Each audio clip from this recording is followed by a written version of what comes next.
जय जगन्नाथ दर्शक बंधु प्रिय दर्शक बंधु आपण माने देखुछंती ओडिया ज्ञान सागर यूट्यूब चैनल। एही यूट्यूब चैनल ओडिया ज्ञान सागर रे आपण मानंकु स्वागत। प्रिय दर्शक बंधु आजिर एही कार्यक्रम रे आमे आलोचना करिबा कि मिथुन राशि व्यक्ति मानंकर संपूर्ण जीवन और जीवनी विषय रे। मिथुन राशि व्यक्ति माने जीवन रे कौनसी भी गुप्त कथा सारा जीवन गुप्त रखी पारंती।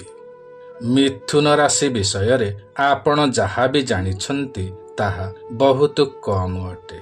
मिथुन राशि व्यक्ति माने विद्या बुद्धि और ज्ञान रे सर्वश्रेष्ठ होइथांती। मिथुन राशि व्यक्ति माने जे कौनसी भी कार्य करंती ताहाकु अन्य ठारु गुप्त रखिकी ही कार्य करिथांती। एमानंक विषय रे केही किछि भी जानिबा पई चेष्टा कले मध्य किछि भी जानि पारंती नाही। मिथुन राशि व्यक्ति डेंगा और पतला होइथांती। एमानंकर नाक लंबा होइथाए। मिथुन राशि अधिपति ग्रह हेउछंती बुध ग्रह। बुध राजा ग्रह अटंती। एणु मिथुन राशि व्यक्ति माने पिलादिने अधिक स्नेह और श्रद्धा पाइथांती बा एक राजकुमार परी जीवन अतिबाहित करिथांती। एमाने गरीब घरे जन्म हेले मध्य एमाने निजको संतुष्ट करि पारंती। किछि न मिलिले मध्य एमाने कौनसी अभियोग करंती नाही। एमाने अल्पके संतुष्ट होइथांती। एमाने बुझी विचारिकी ही खर्च करिथांती एवं भल संचय मध्य करि पारंती। मिथुन राशि धन भाव और परिवार भावर अधिपति हेउछंती चंद्रदेव। एणु एमाने मधुर भाषी होइथांती। लोकमानंकु स्नेहपूर्वक कथा कहिथांती। एमाने एमानंकर परिवार रे शांत स्वभावर होइथांती। एमानंकर परिवार लोक माने मध्य एमानंकु सरल बोली मानिथांती। एमाने घरर समस्त दायित्व बहन करिकी मध्य धन संचय करि पारंती। भाई और पराक्रम घरर अधिपति हेउछंती सूर्यदेव। एणु एमानंकर भाई और भौणी रहिथांती। एमानंकर भाई बहुत हृष्टपुष्ट होइथांती और तेजवंत होइथांती। मिथुन राशि व्यक्ति माने कौनसी भी कार्य करिबा पूर्वरु देखी परखी बा बुझी विचारिकी ही करिथांती। एमाने निज कार्य केबे भी विफल हुअंती नाही। एणु एमाने जे कौनसी भी कार्य निज हाथ को नहीं थांती ताहा जेते भी कठिन हेउना कहिंकि निजर बुद्धि और नीति द्वारा ताहाकु पूरण करिथांती। एमाने निजर पराक्रम को लोक देखाणिया भावरे व्यवहार करंती नाही। निजर प्रशंसा पाई व्यवहार करंती नाही। किंतु लोक माने एमानंकर पराक्रम को देखिकी ही एमानंकु प्रशंसा करिथांती। एमाने खेल कूदरे बहुत अग्रीण होइथांती। माता घर जमी मित्र वाहन जानवाहन भावर अधिपति हेउछंती बुध ग्रह। एथिपाई मिथुन राशि व्यक्तिंकर जीवन रे जानवाहन सुख आदि मिली थाए एवं एमाने निज जानवाहनर भल जत्न मध्य नेइथांती। अजथा खर्च को एमाने पसंद करंती नाही। एमाने निज मित्रर भूल को अणदेखा करि दियंती एवं सेमानंक उपरे केबे भी क्रोधित हुअंती नाही। एमाने निज कथा चातुरी द्वारा निजर शत्रुंको परास्त करि पारंती। एमानंक उपरे एमानंकर मातांकर विशेष प्रभाव पड़ी थाए। एणु निज मातांकर इच्छा अनुसार ही एमाने शिक्षा ग्रहण करिथांती एवं पाठ पढ़ारे मध्य एमाने अग्रीण होइथांती। एवं एहा सहित एमाने एमानंकर विद्या बुद्धि द्वारा भल चाकिरी मध्य पाइथांती। एमाने पंचुआलिटी होइथांती। ଏମାନେ ସମୟକୁ ଅଯଥାରେ ଯିବାକୁ ଦିଅନ୍ତି ନାହିଁ। ଏମାନେ ନିଜ ମାତାଙ୍କର ସେବା କରିଥାନ୍ତି ଏବଂ ମାତାଙ୍କର ଆଶୀର୍ବାଦରେ ଜୀବନରେ ବହୁତ ଉନ୍ନତି କରିଥାନ୍ତି। ବିଦ୍ୟା, ସନ୍ତାନ, ବୁଦ୍ଧି ଭାବର ଅଧିପତି ହେଉଛନ୍ତି ଶୁକ୍ର ଗ୍ରହ। ଏଣୁ ଏମାନେ ବଡ଼ ସରଳ ବିଚାରର ହୋଇଥାନ୍ତି। ଗୁରୁଙ୍କର ବଡ଼ ଆଜ୍ଞାକାରୀ ହୋଇଥାନ୍ତି ଏବଂ ଗୁରୁଙ୍କୁ ବହୁତ ସମ୍ମାନ କରିଥାନ୍ତି।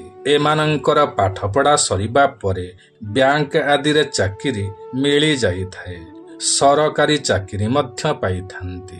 ରୋଗ, ଋଣ, ଶତ୍ରୁଭାବର ଅଧିପତି ହେଉଛନ୍ତି ମଙ୍ଗଳ ଗ୍ରହ।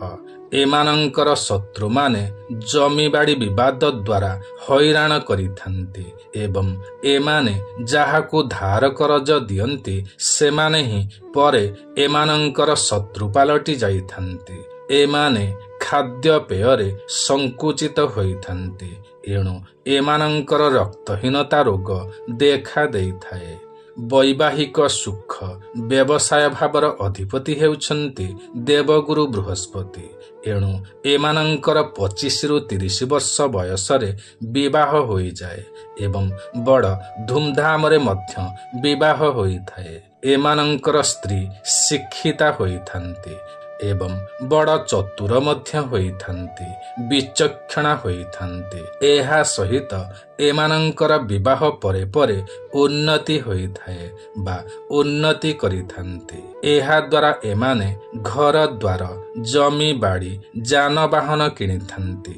ସନ୍ତାନ ସୁଖ ମଧ୍ୟ ଖୁବ୍ ଶୀଘ୍ର ପ୍ରାପ୍ତି ହୋଇଥାଏ।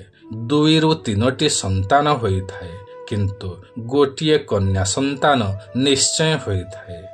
ଭାଗ୍ୟ, ଧର୍ମ ଭାବର ଅଧିପତି ହେଉଛନ୍ତି ଶନିଦେବ। ଏଣୁ ଏମାନଙ୍କର ଭାଗ୍ୟୋଦୟ ବହୁତ ଧୀରେ ଧୀରେ ହୋଇଥାଏ, କିନ୍ତୁ ଭାଗ୍ୟରେ ଉନ୍ନତି ନିଶ୍ଚୟ ହୋଇଥାଏ। ଏମାନେ ଲୋଭୀ ହୋଇନଥାନ୍ତି। ଏଣୁ ଜୁଆ ଆଦି ଖେଳଠାରୁ ଦୂରେଇ ରୁହନ୍ତି। ଏଣୁ ଏମାନେ ନିଜ ପରିଶ୍ରମ, ନିଜ ଶରୀର ଉପରେ ଭରସା ରଖିଥାନ୍ତି। ଭଗବାନଙ୍କ ପ୍ରତି ବିଶ୍ୱାସ ରଖିଥାନ୍ତି। ଏଣୁ ଭଗବାନଙ୍କର ପୂଜା ପ୍ରତିଦିନ କରିଥାନ୍ତି ଏବଂ ସ୍ତୁତି, ପୁରାଣ ପାଠ ଆଦି କରିଥାନ୍ତି। ଜପ ତପ ଆଦି ମଧ୍ୟ କରିଥାନ୍ତି। ଏଣୁ ଭଗବାନଙ୍କର କୃପା ଏମାନଙ୍କ ଉପରେ ସର୍ବଦା ରହିଥାଏ। ଯଦି ମିଥୁନ ରାଶିର ବ୍ୟକ୍ତିମାନେ ବ୍ୟବସାୟ କରନ୍ତି ତେବେ ଧୀରେ ଧୀରେ ଉନ୍ନତି କରିଥାନ୍ତି, କିନ୍ତୁ ନିଶ୍ଚୟ ଉନ୍ନତି କରିଥାନ୍ତି। 35ରୁ 40 ବର୍ଷ ମଧ୍ୟରେ ବହୁତ ଉନ୍ନତି କରିପାରନ୍ତି। ଭଲ ଗାଡ଼ି, ଘର, ଜମି, ସନ୍ତାନ ଆଦି ସୁଖ ମିଳିଥାଏ। ଏମାନଙ୍କର ସନ୍ତାନମାନେ ବହୁତ ସୁନ୍ଦର ହୋଇଥାନ୍ତି, ବିଚକ୍ଷଣ ହୋଇଥାନ୍ତି। ମିଥୁନ ରାଶିର ବ୍ୟକ୍ତିମାନେ ଯୁବକ ଅବସ୍ଥାରେ ହିଁ ତୀର୍ଥ ଭ୍ରମଣ ଆଦି କରିଥାନ୍ତି। ଏହା ସହିତ ଏମାନେ ପିଲାଦିନରୁ ବୃଦ୍ଧାବସ୍ଥା ପର୍ଯ୍ୟନ୍ତ ପୂଜା ପାଠ କରିଥାନ୍ତି ଏବଂ ଏହା ଦ୍ୱାରା ଏମାନଙ୍କର ଭାଗ୍ୟରେ ଉନ୍ନତି ଲାଗି ରହିଥାଏ। ପିତା, ମାନ ସମ୍ମାନ, ସିଦ୍ଧି, ଚାକିରି ଭାବର ଅଧିପତି ହେଉଛନ୍ତି ଦେବଗୁରୁ ବୃହସ୍ପତି। ଏଣୁ ଯଦି ମିଥୁନ ରାଶିର ବ୍ୟକ୍ତିମାନେ ଚାକିରି କରନ୍ତି ତେବେ ଚାକିରି କ୍ଷେତ୍ରରେ ସମସ୍ତଙ୍କୁ ସମ୍ମାନ କରିଥାନ୍ତି, ସମସ୍ତଙ୍କର ମନ ନେଇ ଚଳିଥାନ୍ତି, ସଠିକ୍ ସମୟରେ କାର୍ଯ୍ୟ ପୂରଣ କରିଥାନ୍ତି। ଏହି କାରଣ ପାଇଁ ଏମାନଙ୍କୁ ପଦ ପ୍ରତିଷ୍ଠା ବା ପ୍ରମୋଶନ ମିଳିଥାଏ। ଲାଭ ଓ ବଡ଼ ଭାଇ ଭାବର ଅଧିପତି ହେଉଛନ୍ତି ମଙ୍ଗଳ ଗ୍ରହ। ମିଥୁନ ରାଶିର ବ୍ୟକ୍ତି ଯେକୌଣସି ବାଣିଜ୍ୟ ବ୍ୟବସାୟ କରିଥାନ୍ତି ସେଥିରେ ଲାଭ ହୋଇଥାଏ ଏବଂ ସଞ୍ଚୟ ମଧ୍ୟ ଭଲ ହୋଇଥାଏ, କିନ୍ତୁ ଏମାନେ ଲୋକ ଦେଖାଣିଆ କାର୍ଯ୍ୟ କରନ୍ତି ନାହିଁ। ଭାଇଙ୍କ ସହିତ ଭଲ ସମ୍ବନ୍ଧ ରଖିଥାନ୍ତି, ଭାଇଙ୍କୁ ସାହାଯ୍ୟ ସହଯୋଗ କରିଥାନ୍ତି।